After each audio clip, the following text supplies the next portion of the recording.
thank you very much to the what looks like an attendee at the moment.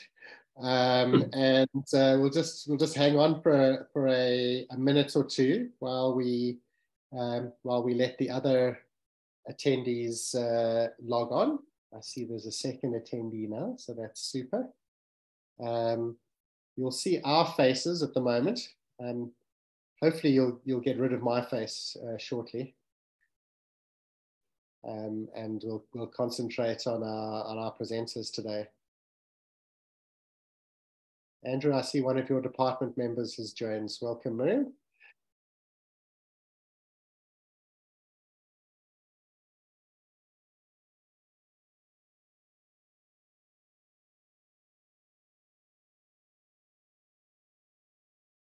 For those of you who've just joined, we're just waiting for some other attendees to come on. We'll start in a minute or so.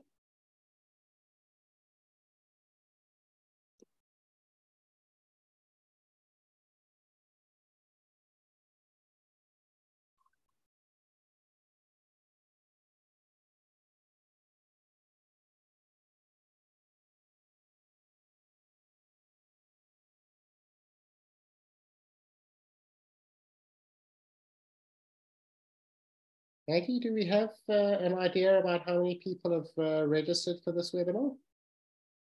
I didn't actually check that. Okay. I see that people are starting to come through now. So yeah, I think they'll be there soon.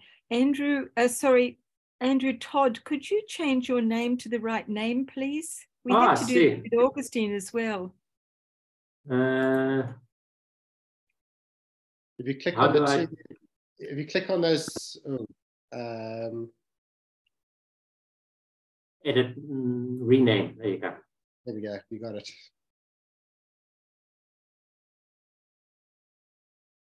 It's better.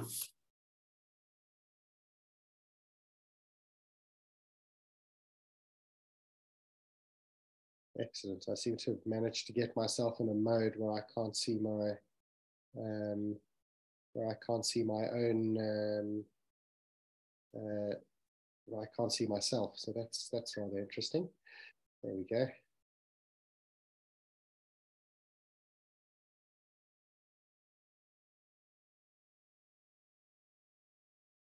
All right, I think we're a couple of minutes past and we are recording this session.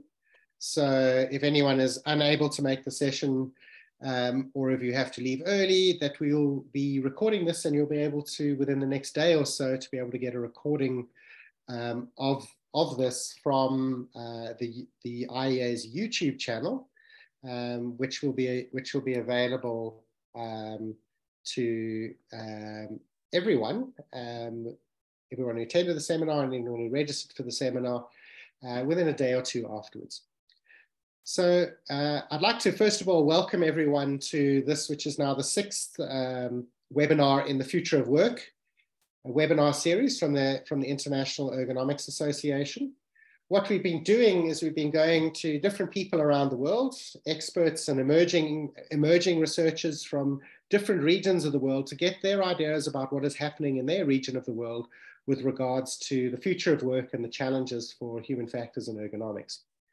And today, I'm very pleased that what we're going to be looking at, the region we're going to be looking at today is the future of work and implications for human factors and ergonomics in Africa. And that our two presenters today are Andrew Todd and Augustine Acure. So what I'm going to do is introduce them beforehand, and then when they go into their presentations, they'll just move from one person to the other. So Andrew Todd, as opposed to myself, Andrew Thatcher, is a senior lecturer in the Department of Human Kinetics and Ergonomics at Rhodes University in South Africa.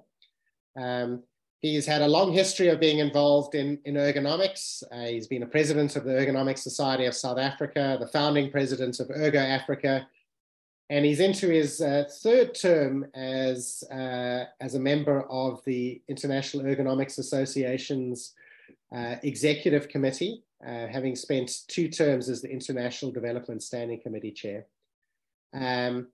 He's been involved in ergonomics largely in Africa, but also helping develop ergonomics around the world. Our second speaker is Dr. Augustine Akure. He is a lecturer in the Department of Physiotherapy at the University of Ghana. He received his PhD in public health from the University of Michigan in a joint program between the University of Ghana and the University of Michigan Center for Ergonomics. His focus is largely on musculoskeletal discomfort, and I know that his PhD has been on health hazards in the informal sector, particularly looking at the informal recycling sector.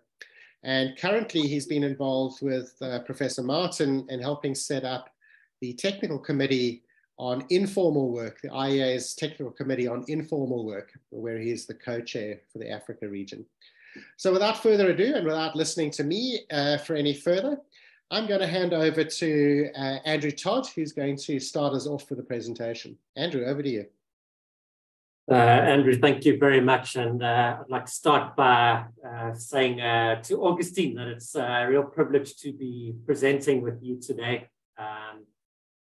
We have been working together now for some time as part of the African education cohort that is trying to put together a much stronger education program within Africa. And I'm really looking forward to listening to you later. And secondly, by saying that I actually think the other Andrew should be doing my half of this talk, as I think the most senior academic in ergonomics on the African continent currently. But I guess as the chair of this session, or these sessions, there was a conflict of interest there, but I just wanted to put that out there, Andrew, that I recognize your expertise in this regard.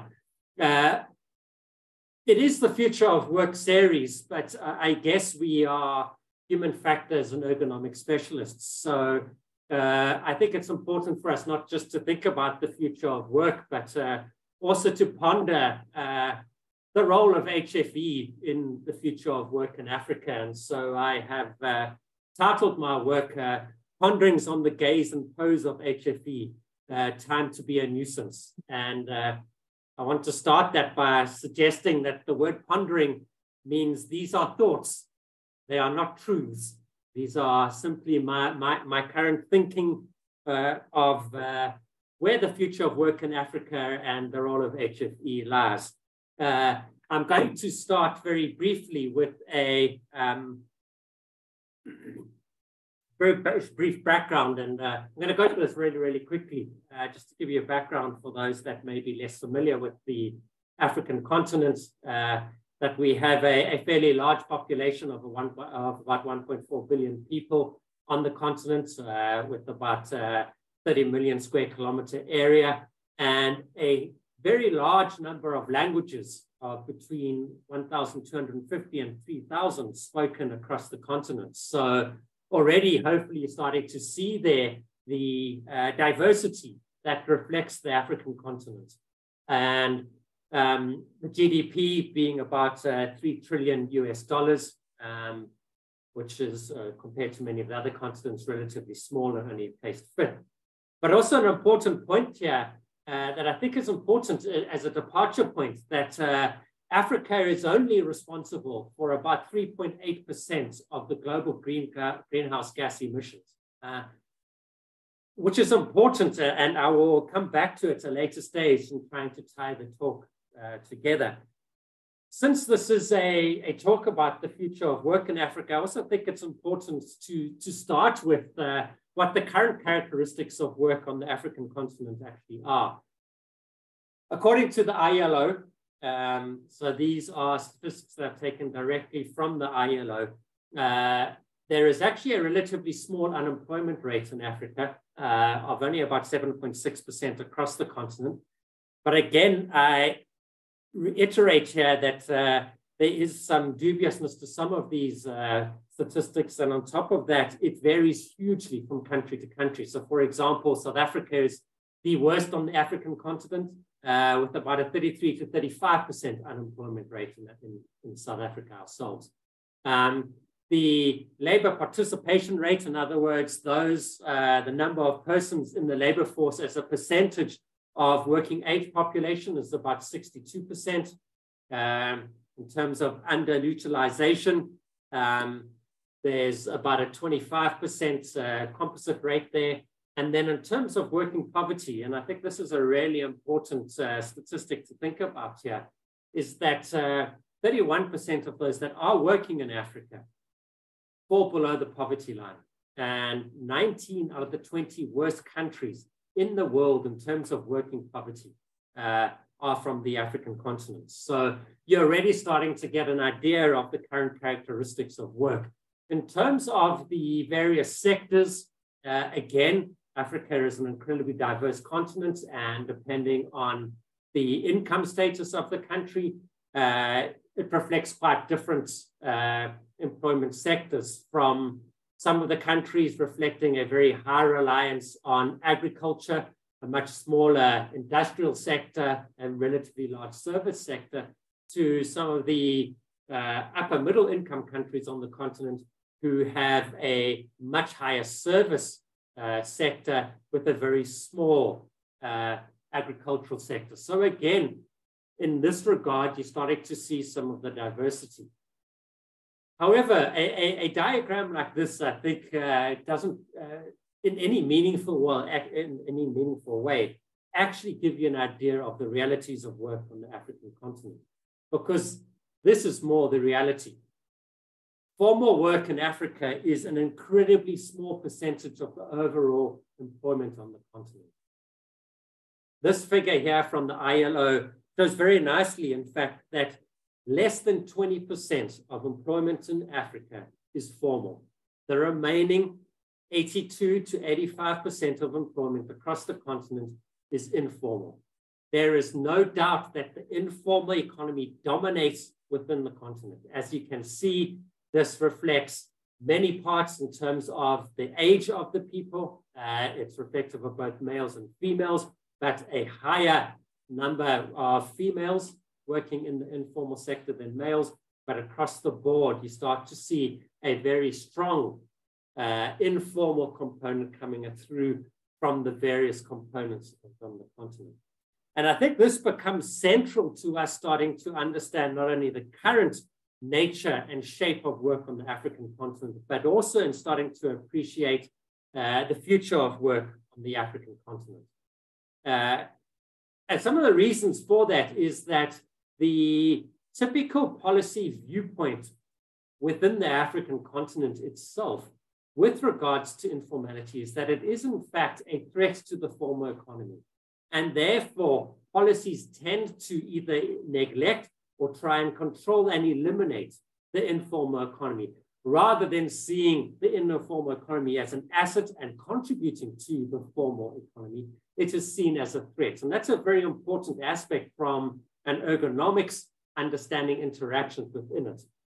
The reality is that informal economies contribute between 25 and 65% of the GDP, of the gross domestic product of countries on the African continent. It averages about 38%. So about 40% of GDP is generated by the informal economy across the continent. So not only does it dominate in the work, it is also a vital component of income generation on the continent. And that becomes central to our understanding from an ergonomics perspective that I'll pick up on again at a later stage. And again, there's often a perception that informality is a rural factor. But in fact, if you look at this graph here, it is very clear across many African cities, and this is just a snapshot from across the continent, that it is not just a rural thing. In the cities, informality is a key form of employment across the continent. Just to clarify, there are a variety of forms of informality, and these go from informal self-employment to informal wage employment. But in essence, when we try and think about these, we can characterize them in terms of domestic workers working in homes, street vendors working in the streets, and then waste pickers as well. As the three typical forms of informal work that we see across the continent. The point of all of this is that what we need to understand in Africa is that work occurs primarily in our homes, outside and around our buildings, and in our streets. It does not typically occur in factories. The nature of work and the environment within which it occurs is very different to many other parts of the world, and in particular the global north, when we try and think of where ergonomics has come from and how we understand interactions between humans and the other elements of the system.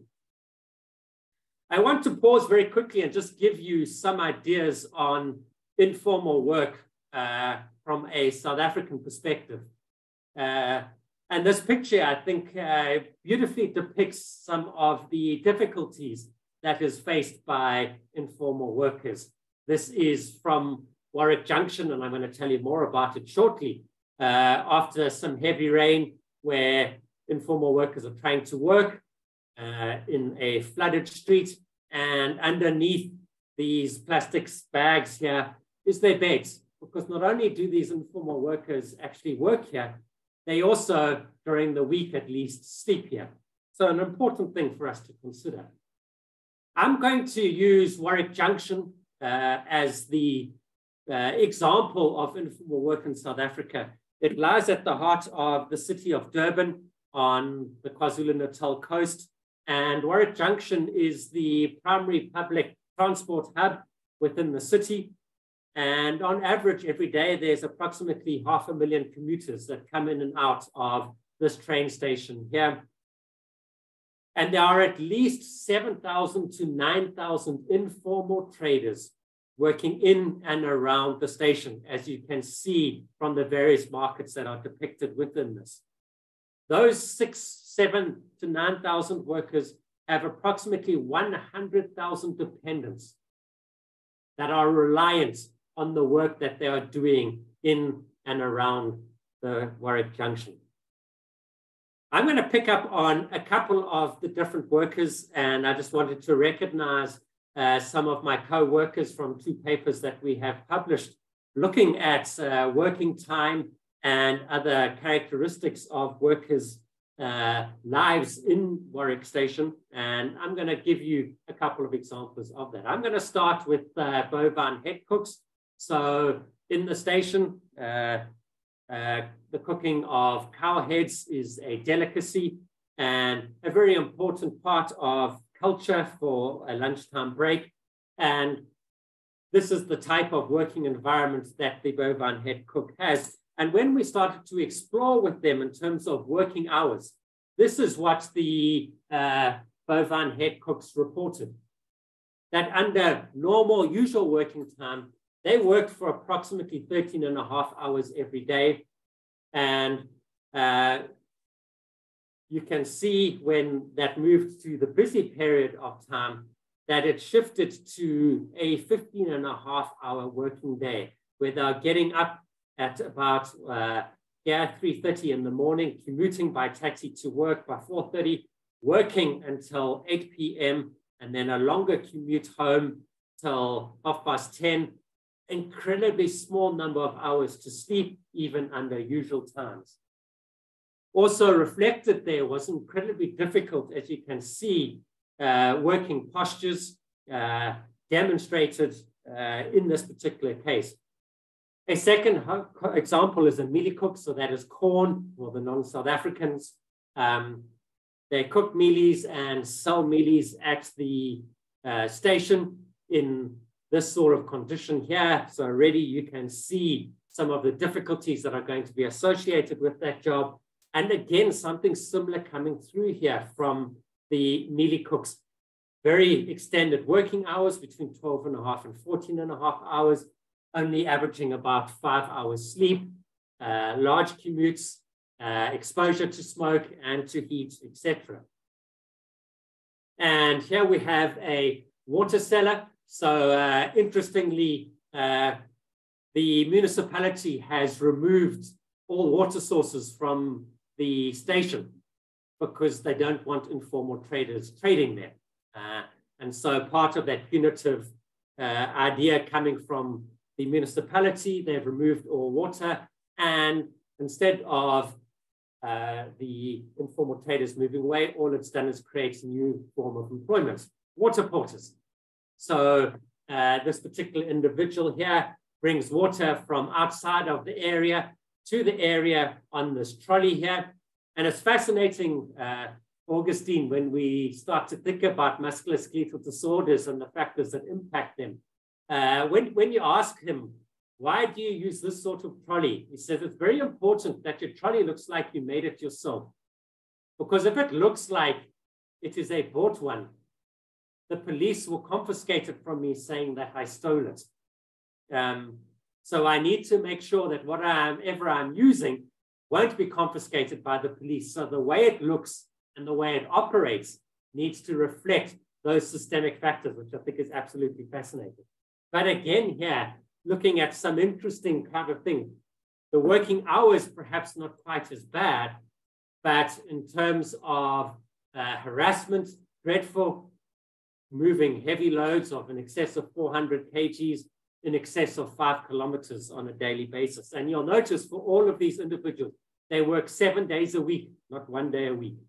And I think this is a interesting thing, because when we start to listen to the words coming from these informal workers, again, there's suggestions here that even though they are paying the municipality to work in these spaces, the municipality actively acts against them being successful in those spaces and making money. And their perceptions from the informal workers is that we operate as a nuisance. We are not wanted here, is in essence what they think.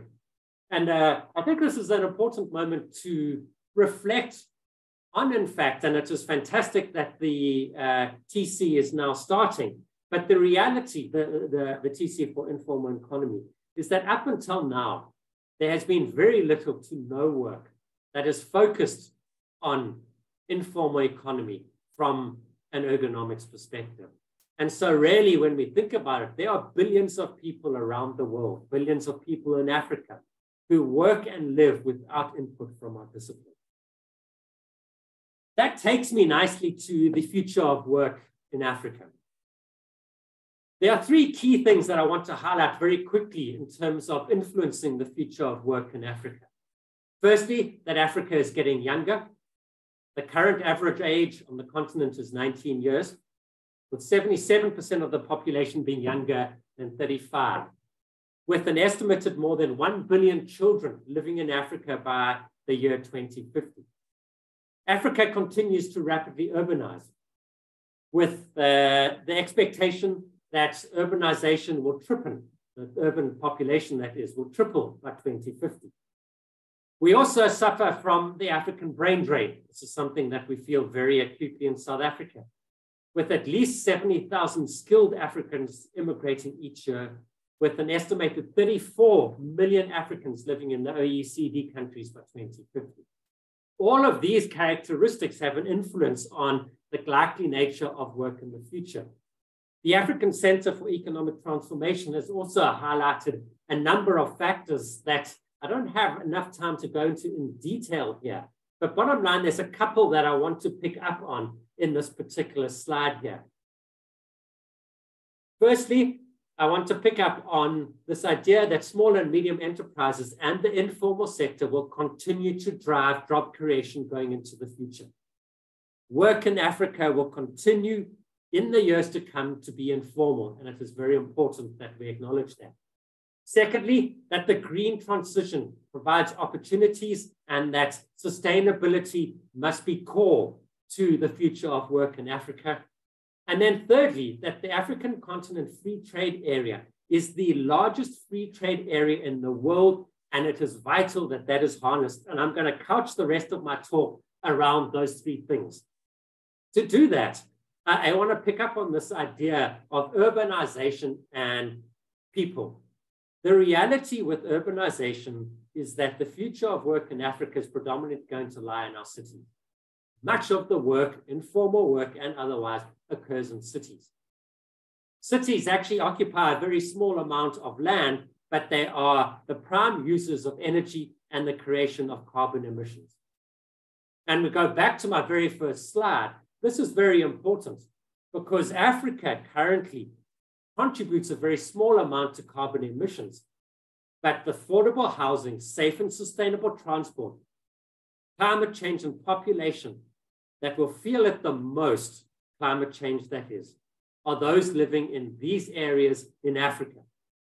So even though we contribute the least, we are the continent that is going to feel it the most, placing extreme stress on the physical, economic, and political and societal infrastructure within Africa.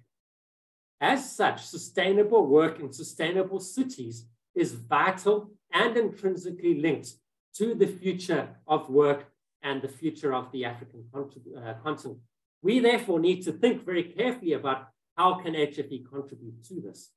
A key to this is acknowledging the characteristics of our city. And this is a slide that I've used very often, and many of you already know where I'm going with this. This is Sandton City, the richest square mile in Africa. This here is Alexandria Township, one of the poorest areas within Africa. The reality is that those two do not live or exist in isolation. Rather, that those two are one city. That is the picture. These are multiple perspectives of the same space. And it is vital that ergonomics recognizes that. And not only recognizes that, but the reality is that these two economies, the informal and the formal economy, exist within both of those spaces, within one city simultaneously. And it is vital as we as economists try and understand the interactions between elements of the system that we acknowledge that these are part of the same system.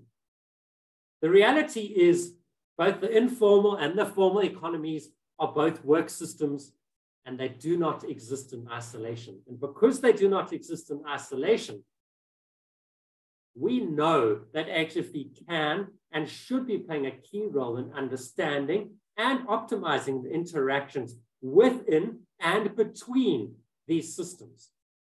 And in fact, if you start to think about it, we can argue of the city as the system of interest from an HFE perspective in this regard, and therefore it is open to the use of HFE tools. For example, Rasmussen's risk management framework, public opinion, political awareness and public awareness of informality, and the regulations that dictate as to which of these common economies do we dedicate ourselves to is a vital component of what we are talking about. And in fact, I want to very quickly highlight that we actually already have some decent tools from an ergonomics perspective in this regard.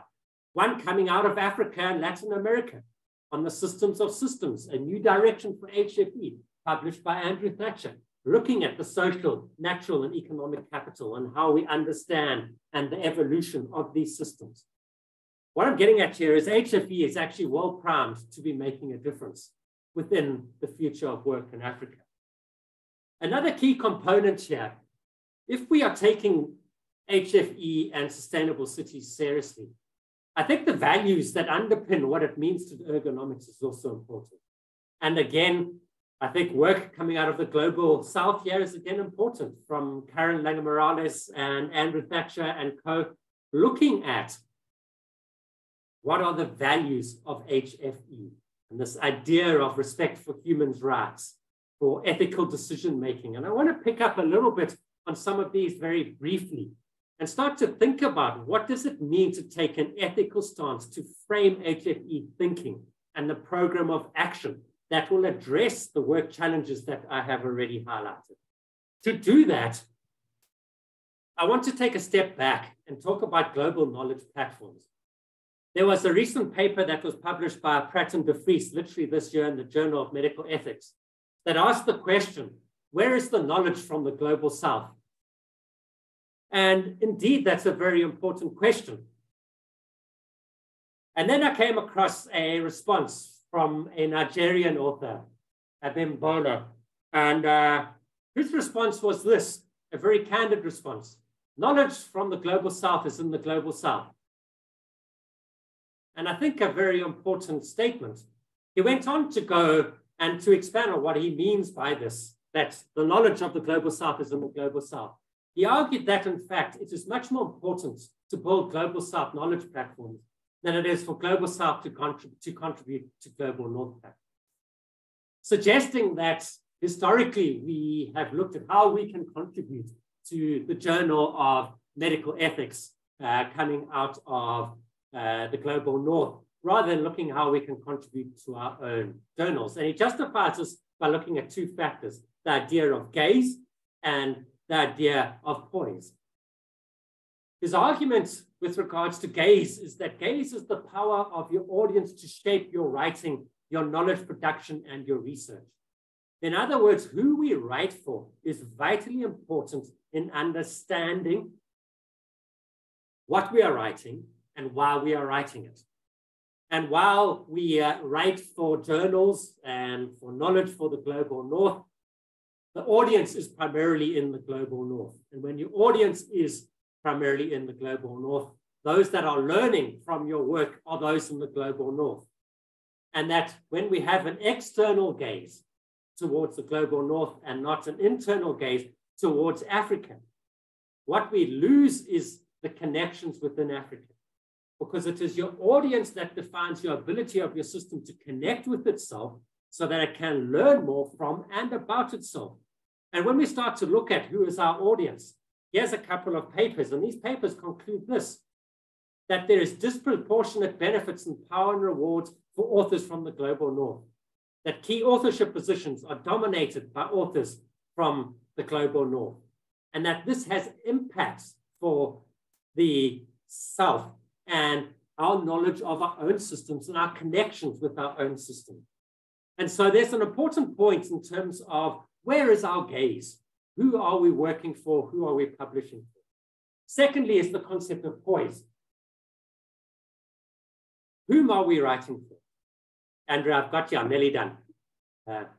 Thank you. Your standpoint becomes very important. And when we are writing for the Global North, as Africans, we are on the periphery. And when you are on the periphery, not only do you have to understand your system, you also have to understand centrality, the central system. So we have to learn the ways of the center and be able to write for the center while understanding the periphery, while making sense of this dissonance.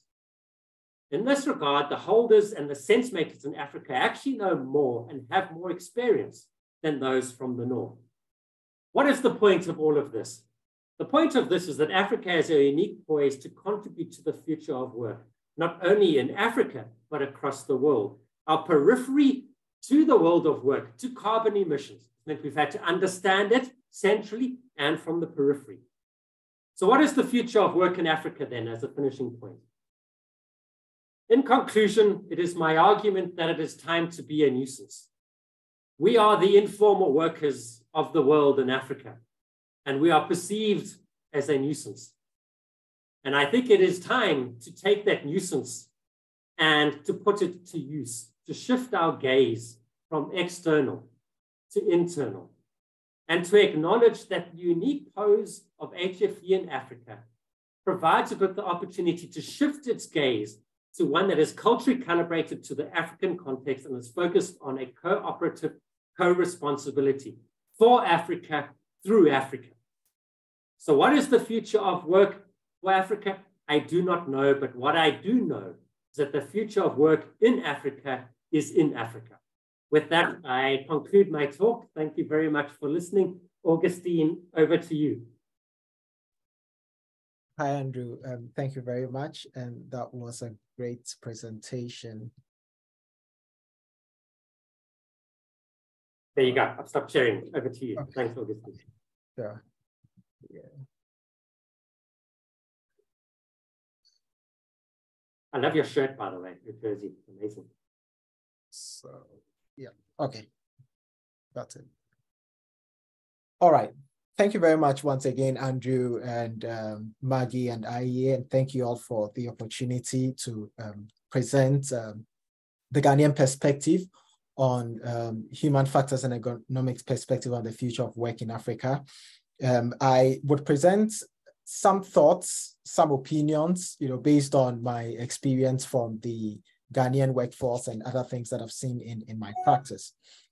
So in this presentation, I'll provide a brief background about the context of work in Africa with some emphasis on Ghana. I would present on the current state of work in Africa. I'll look at the future of work in 3 areas. So I'll look at the impact of globalization and westernization on work. I'll look at the impact of the population increase in Africa, and then North-South collaborations and relationships. I'll also discuss the HFE challenges that all of this presents, and then also talk about some opportunities for the future of work in Africa. All right, so the emphasis of this presentation would be to present the envisaged challenges of HFE that human factors and ergonomics brings about or faces as a result of the future of work in Africa. I'll discuss the opportunities for the future of work, and then I'll elaborate on some important human factors and ergonomic considerations. As Andrew indicated, Africa actually contributes to the world's second largest continent. We form about 20% of Earth's land area, and we have about 1.5 billion people on the continent. It's expected that this number would increase to about 2.4 billion by 2050, and then to about 4.2 billion by 2100. Now, in relation to this, the population of Ghana is about 32 million. We have a fast-growing young population, similar to other places in Africa, as indicated by the earlier speaker. 61.2% live in urban areas, and as far as our GDP is concerned, agriculture contributes about 20%, industry, and then services contributes greatly to a greater part of our GDP. Now, Ghana has a poorly developed industrial sector, and that may be seen in other parts of Africa as well. Now, the image here shows the labor force in Ghana, and as far as the labor force is concerned, we have approximately about 12,844,000 plus workers.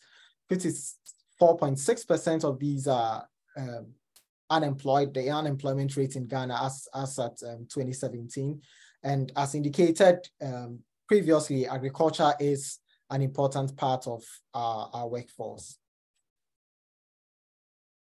Okay.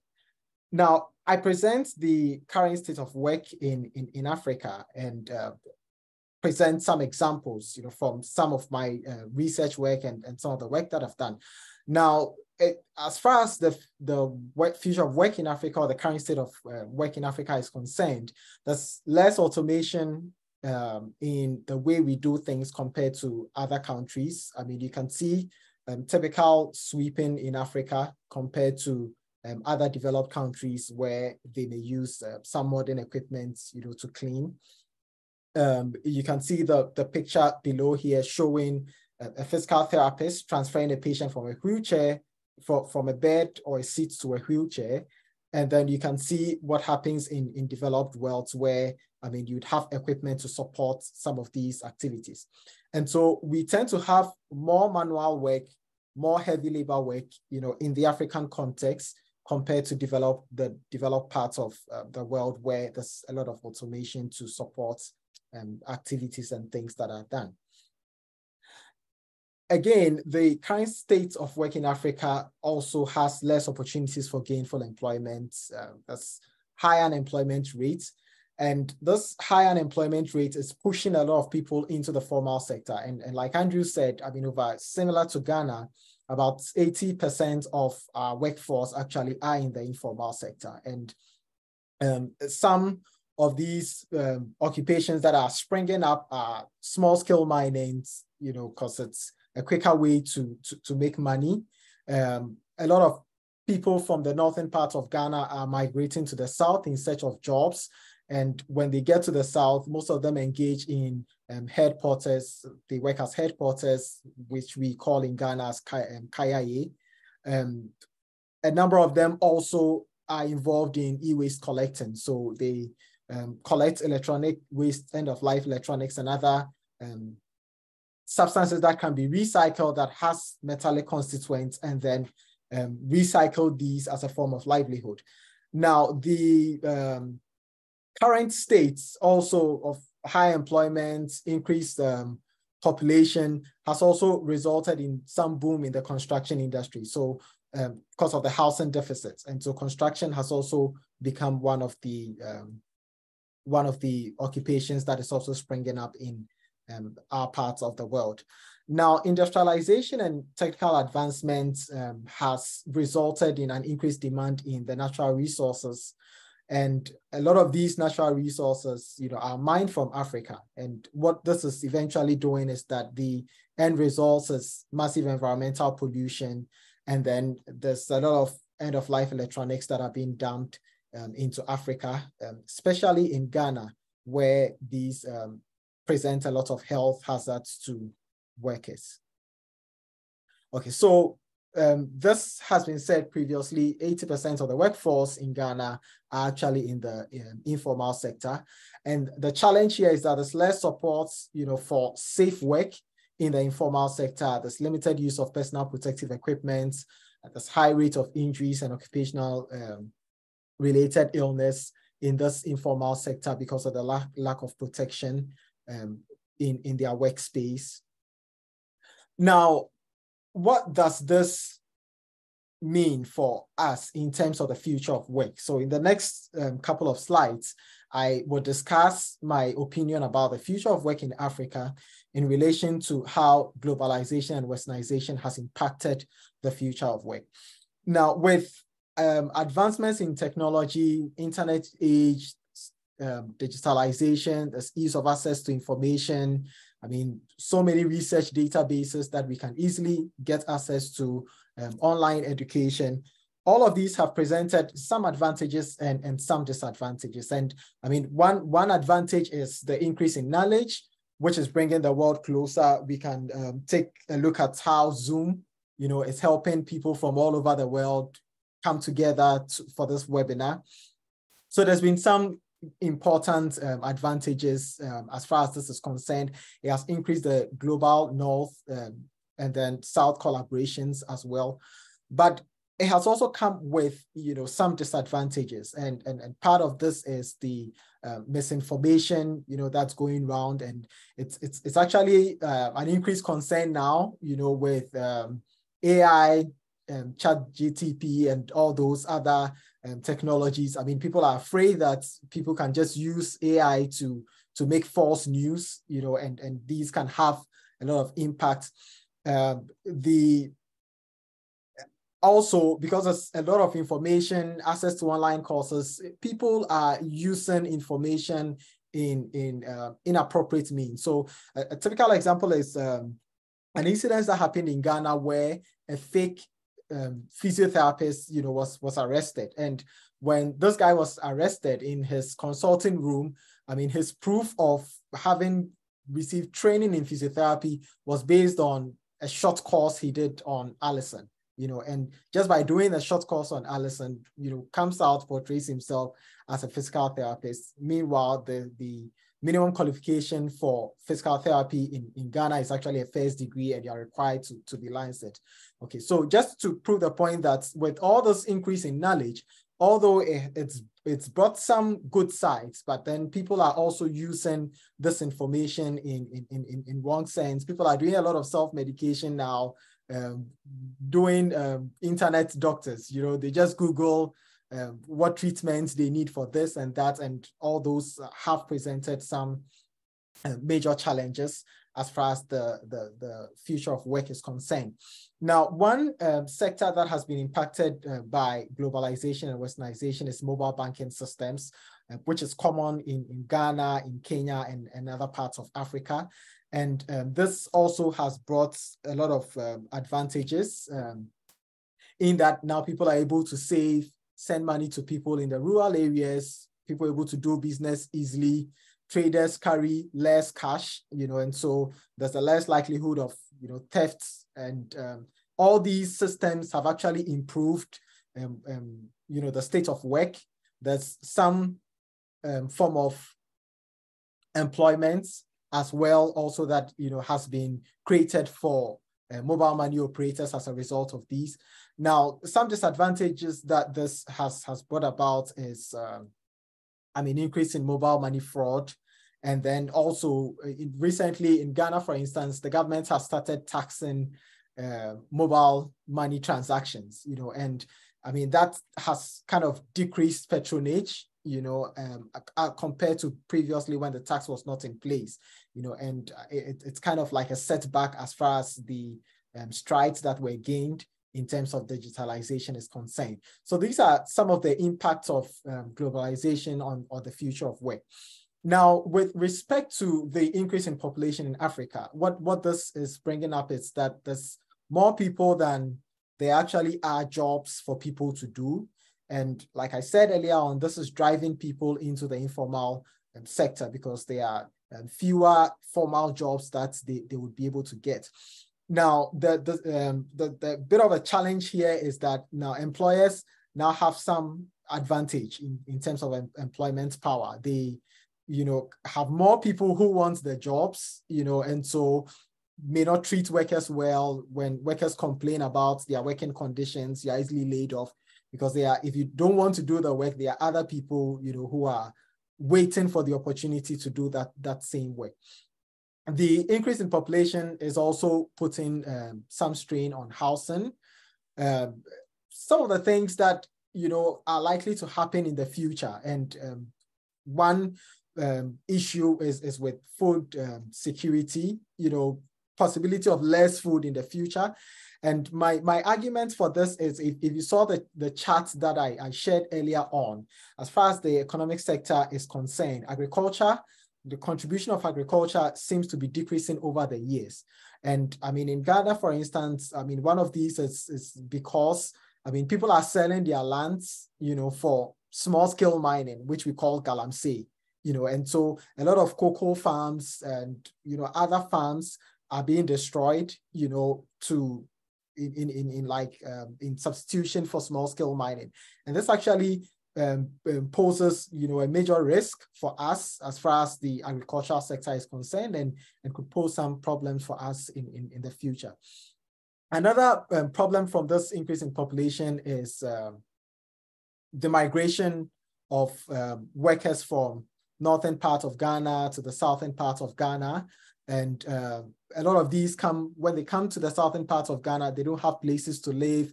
They live on the streets. It's increasing public health issues, teenage pregnancy, other health-related issues, because of the poor conditions they live in. And this actually is an important problem. And the worsening work standards in Africa eventually would lead to an increase in occupational health diseases and environmental pollution, which is important to pay attention to. Now, finally, in terms of the future of work and the impact of the North-South relationship, the North-South relationships has been good. It's brought some positive sides. It's created jobs for the local people in Africa. Research has been improved. Industries, have been built. Now some of our research institutions get funding support, to do research. There's increase in capacity building. These have been good sides of this partnership. That notwithstanding, there's also been some negative sides. There's depletion of our natural resources. Although these developed countries are coming to Africa, in the name of creating jobs and opportunities, all our gold is leaving, all our diamond is leaving, our lands are being destroyed, our water bodies are being destroyed at the end of the day as a result of some of these activities, and that is a major problem. Again, although these developed countries are providing some capacity building and research support, when they train our students, they actually keep the best of our students. So best of our students are trained outside the country and they stay outside the country, to work for these developed countries. And that is bringing a lot of brain drain as well. And that's actually an important thing to look at in the future. Now, what does human factors and ergonomics have to do as far as these are concerned? What's the role of human factors and ergonomics and the future of work in Africa? One of the things that Africa faces as a challenge is insufficient number of human factors and ergonomic professionals in Africa. There's limited training opportunities in HFE in Africa. There's the absence of postgraduate programs in ergonomics, and at least the Ergo Africa is taking steps, to address these by putting in a lot of efforts to develop a curriculum that can be used for training of ergonomists in Africa, which is an important step. Another challenge here is certified professional ergonomic certification standards. They are sometimes very high, difficult to meet by the normal ergonomics professionals in Africa, because of the lack of training in this area. And another challenge is the lack of enforcement of occupational health and safety standards in the informal sector and even in some formal sectors of Africa. And all of these makes it very challenging, to implement human factors and ergonomics interventions and putting mitigation measures to kind of address some of these problems that we are facing as far as the future of work is concerned. As a recommendation, I think it's important that we are able to promote occupational health and ergonomics in Africa. We need to be able to build capacity, train Africans, to be able to take up the ergonomics and human factors challenges in Africa and be able to work towards addressing these in our continent. We need to also encourage our governments, to build more industries. Africa needs to get to a point where we can be able to learn, to use our own natural resources, convert them into products, as opposed to just exporting these out of the country. And then when they are processed out of the country, they are sold back to us at very high rates. And that brings a lot of inconveniences. Now, I believe there are a lot of positive things we can learn from the West. And in as much as we say that we shouldn't learn these things blindly, we should learn from the West, but we should be able to adapt these things that we learn from the West into the African context, and then see what is good from those things that we can learn and harness to be able to improve the future of work in Africa. Now, what are some of the opportunities for the future of work in Africa? Applying digital technologies and machinery, I believe, would help reduce some of the occupational health risks that we are facing. It would help us reduce environmental pollution, and it would improve the efficiency of work. I mean, some examples are, like I've discussed, the mobile money payment systems in Ghana. I mean, look at Uber, Bolt, and other transport systems in Ghana that are driven by technology. I mean, these are all some positives, that have emerged over the years as a result of some of these digital technologies. One question we keep asking ourselves when we look at digitalization, the future of work, we keep asking ourselves that, will computers take over our work? And I mean, it's been a fear for the developed countries, because computers seem to be taking away a lot of jobs. But my take on this, as far as Africa is concerned, I feel we are still not there. I don't think we are at the point where we are concerned so much about computers taking over works. I'll give a few examples from my stay here in the US as a postdoctoral fellow. I have seen self-payment systems in shops. You go to the shop, you scan your own goods, you do your own payments. There's really no one at the counter taking money from you. And you go to the fuel pumps, you're buying the fuel yourself. There's nobody there to attend to it. airport check-ins and etc. I look at all these systems and I look at where we are in Africa, and I feel we are still not there. We are still kind of far away, you know, to the point where we can be able to allow technology to fully run some of these things. And the problem is that although technology exists, it's important that it's implemented in the context, you know, and some of these cultural factors and norms actually has a role to play in the implementation of technology. Now, in conclusion, this should not be the future of work of Africa that we want to see. And that's an example of something I saw on my data collection site at the e-wisdom site in Ghana, you know, where this little child holding a hammer and chisel, you know, I mean, learning from the older people who are dismantling electronic waste on the site. And I mean, I think through it and I ask myself, is this the future that, you know, he hopes to see, the same future that his parents are going through? I believe the future of work in Africa can be better, you know, where, I mean, people are being trained, you know, to use proper technologies to help develop Africa and then to minimize all the occupational health and safety concerns that exist on the continent. Thank you very much for your time, and that's the end of my presentation. Andrew, back to you. Thank you. Well, thank you very much, both to you, Augustine, and to Andrew Todd. We haven't given ourselves very much time for questions, but if anyone does have a question, you should be able to use the Q&A function down the bottom. If you click on the Q&A function, you should be able to type a question in there. I haven't seen any questions there, although I've got it open at the moment.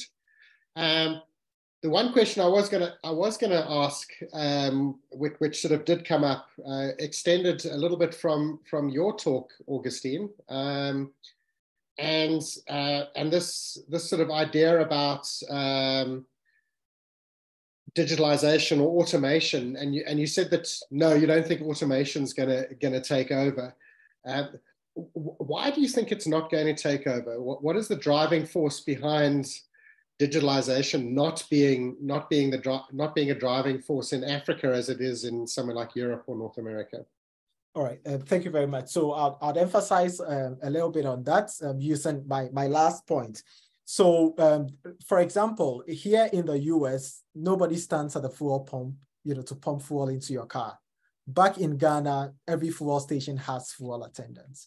You know, it's about, will Ghanaians trust, you know, that there can be a well-built automation system that can dispense the right amount of fuel, you know, without somebody being there to check? Will the owners of these fuel stations trust that people, you know, will do the right thing, you know, and actually dispense what they are supposed to dispense? So it's all about the cultural context and our belief in these systems. You know, I went to the supermarkets a couple of days ago.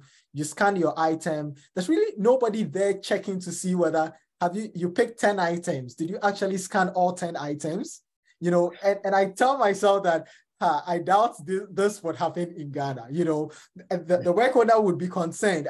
People are going to steal, you know, your stuff. People may not be, people are not going to be as truthful as you expect them to be. So I feel with all those cultural, you know, limitations, it makes us a little bit far away from being at the point where we can fully trust automation to be able to run activities. I mean, that notwithstanding, I know automation has played some important role, and then it's phasing out some of the things, but I feel we are still not there. Banking, I think, is an example of that, you know, how it's being digitalized. And I think there's also something else to add to that, and that is the fear of our electricity systems. If automation systems run on electricity, and our electricity systems are, as Andrew is just about to find out, Andrew Todd's just about to find out, are incredibly unreliable, then relying on automated systems which rely on an electricity grid which is unreliable is going to cause problems. I have another question over here, and that is, has any of the presenters, or do you know of any work where human factors and ergonomics has experience working with governments, or at a government level, for example, providing access to water or providing access to sanitation? or anything like that?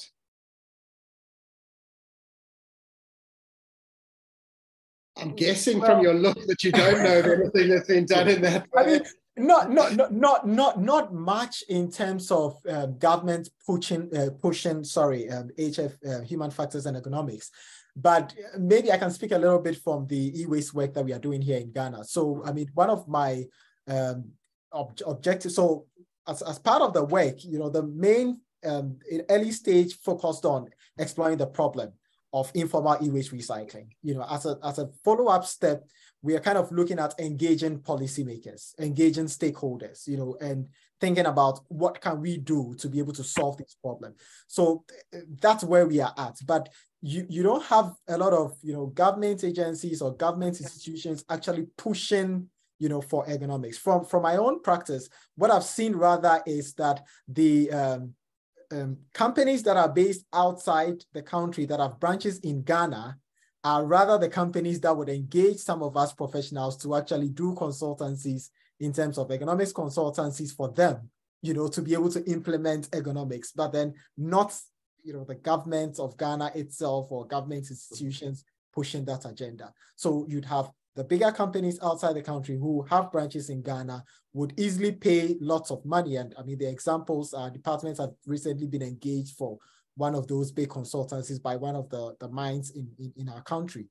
So those things happen. But then for the government itself, not much is pushed into human factors and economics. Yeah, I think it's slightly different in South Africa, where I think our government's been quite proactive about ergonomics. So we have ergonomics regulations in South Africa for general industry.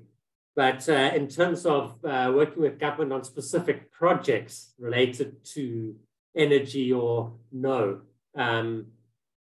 not that I'm aware of. You might be more aware of some yourself than I am. But the South African government, certainly from an ergonomics perspective, has not shied away from ergonomics and has been quite proactive in the development of regulations.